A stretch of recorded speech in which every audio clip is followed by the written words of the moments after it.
Sensormatics Infusion Tag. It's a game changer for the tagging industry. A one-piece solution reducing the time it takes to tag and the risk that comes with pins for your guests and associates. Save time, save money, and reduce risk with this one-piece innovative design. Hello, I'm Gus Downing, publisher and executive editor of the D&D Daily, and this is the Loss Prevention News Network. We're here today at the Loss Prevention Research Council's Impact 2018 conference, being held at the University of Florida.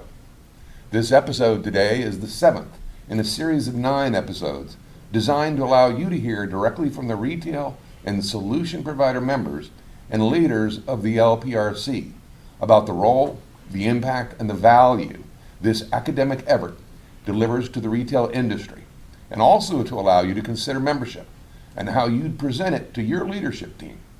We'd also like to thank Sensormatic for sponsoring this entire series and supporting this academic effort. So the next time you see a Sensormatic executive, make sure you thank them, as this series is for you and about your retailer. So let's get started. With us today are 3 retailers. One who's been involved in the LPRC for quite some time, but with a recent move is getting his new company and team involved in the LPRC. And 2 AP executives who've been involved for a relatively short period of time, but who are very engaged and adding value. Today we have Perry Resnick, the Director of Loss Prevention at Boot Barn, Lincoln LeFebvre, the Senior Manager Field Asset Protection at Home Depot, and Aaron Hancart, Director of Asset Protection at TCC, Verizon Premium Wireless Retailer. Gentlemen, thanks for being here today. Thanks for having us. Perry, we'll start with you. What factors went into your decision to invest part of your operating budget, in LPRC dues? Well, I've been involved with the LPRC for a little over 10 years, 2 different companies previously, and my last company specifically, so that would have been covered about 5 years. The team got tremendous value out of our participation. So when I looked at the LPRC and getting involved in the LPRC, I got development for my team. We got great collaboration with other retailers, and of course we received science-based, evidence-based reporting that we were able to use to help us sell programs. So I think it was a no-brainer for me given my history previously. Yeah. What value did you see at the teams? What was the impact on the team? On my team? Yeah. Oh, professional development and growth, no question about it. I've over the years attended many different conferences in the AP field, LP field, and to me this is the best place to get your team developed and professionally groomed.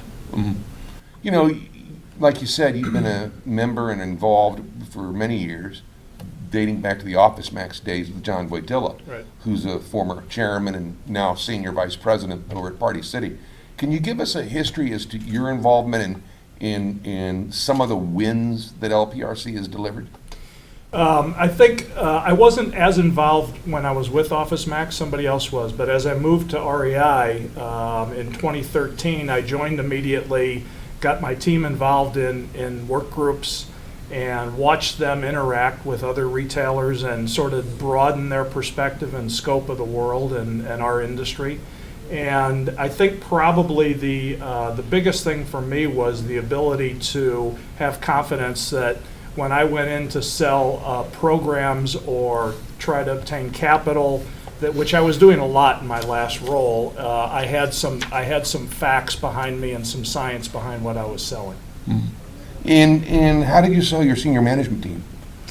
I think, I honestly, I don't think there's really much to sell. I think to me it's a no-brainer, and It's a very modest investment, and from what we receive out of professional development, it's well worth every penny.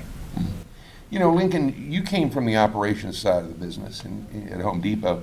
How do you view the value add proposition from LPRC, and what does it provide you and HD with, and how do you measure that investment? You know, I think asset protection as a whole is an emotional topic for people.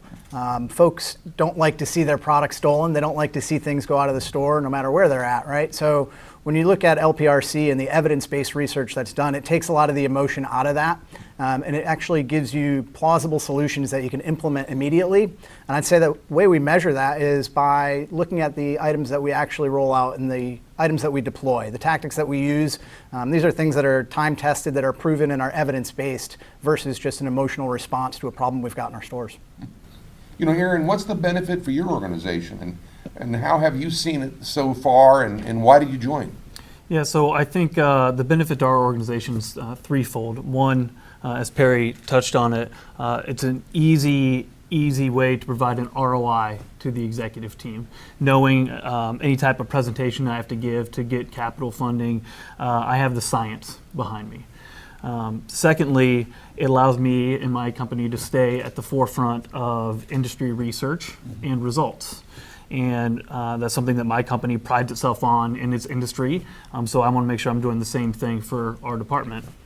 And then, you know, lastly, it really revolves around our front lines and our store associates, and being able to give them solve real life problems that they're facing based on research has been a big win and a big buy-in for our department within our organization. Have any of you been to the store lab that they have, Kroger has in Atlanta? No. Or any of the store labs? No. Okay. And has any of this, they've been having some summits on violence and robberies and armed robberies, and I know it's rather prevalent in the C-store world and in the cell phone store world. You know, has that been a benefit for your organization a little bit? Have you learned some stuff and been able to apply it? Absolutely. You know, I've been in big box retail and now specialty retailer, so having to deal with the number of robberies that we have in our industry was something that was new to me.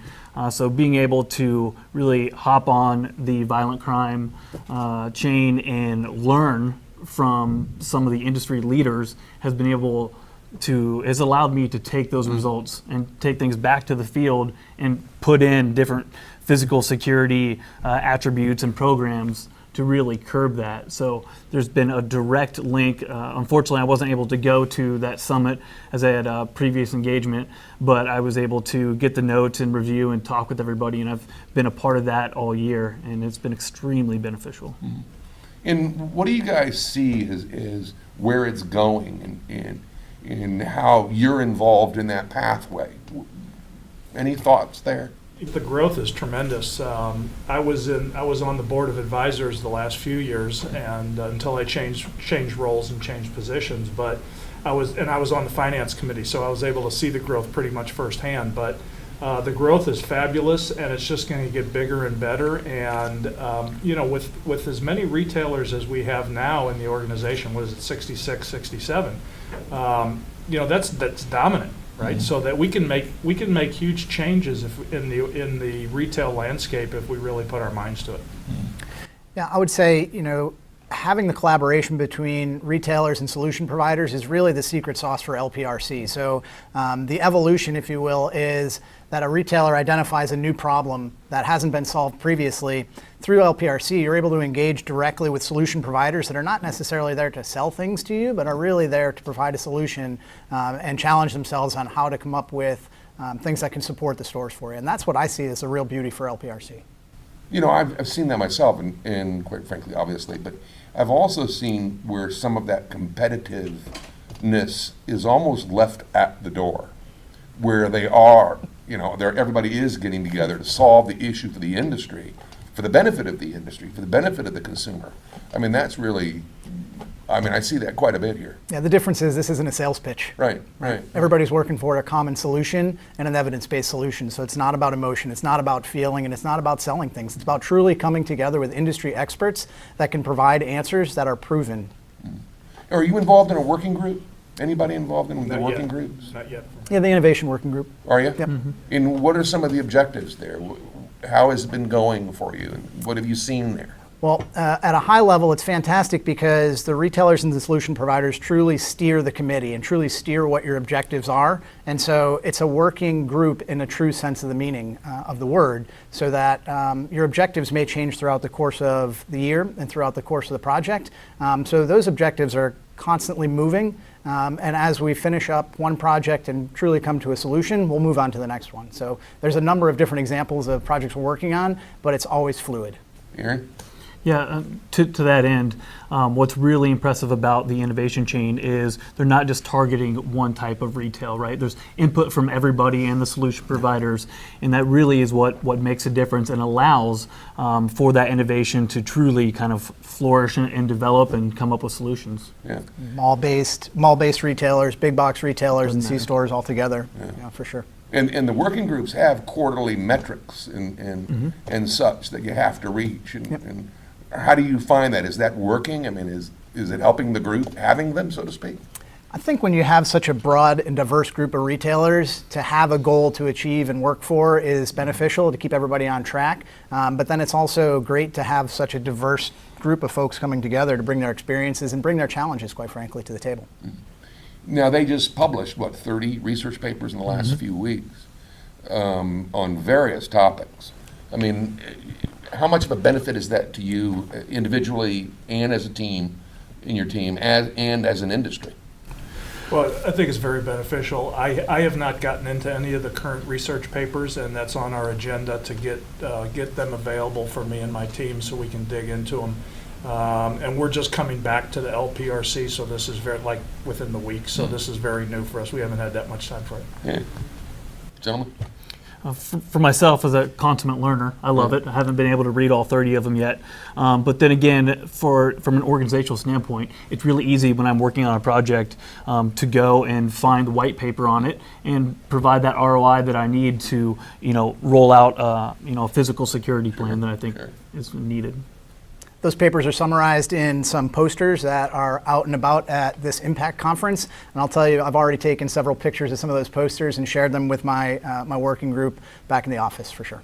Well, and coming from operations, that this has probably been a good exercise for you and the ability to go into deep learning real quickly. Absolutely, without a doubt. There's cross-functional applications that you learn here at the Impact conference that you can bring across to the organization, for sure.